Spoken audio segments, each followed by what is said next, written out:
Seattle judge at center of sex scandal dies by suicide. Judge Gary Militers. Little took his own life just hours before the Seattle Post-Intelligencer was set to publish an expose accusing him of exploiting his position by sexually targeting juvenile defendants. The article also alleged that, as a teacher in the 1960s and 1970 seconds, he had coerced sexual favors from teenage students.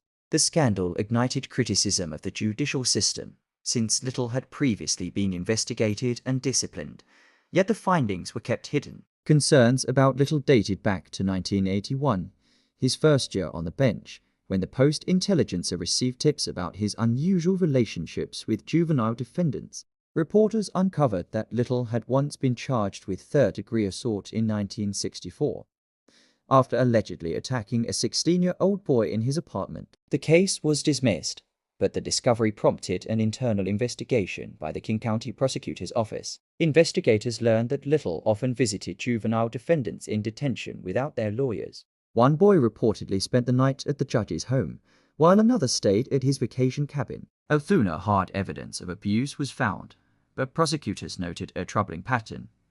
The youths he associated with were all young blonde males, and those who stayed with him appeared to receive lighter sentences. A 107-page complaint was filed with the Judicial Conduct Commission, but the matter was dismissed and sealed. By 1985, Little was quietly removed from juvenile cases. That same year, the Seattle Times ran the first public mention of the allegations, but the reporter was soon taken off the story and new evidence was buried. The issue resurfaced in 1988, when two Post-Intelligencer reporters reopened the investigation and obtained affidavits from 5 former students claiming Little had used his authority as a teacher to demand sexual favors. Shortly after, Little announced he would not seek re-election. On August 18, 1988, the day the Post-Intelligencer prepared to release its story, Gary Little was found dead outside his chambers from a self-inflicted gunshot wound, just 3 floors below the cell where, in 1947, his father had hanged himself after being arrested for burglary.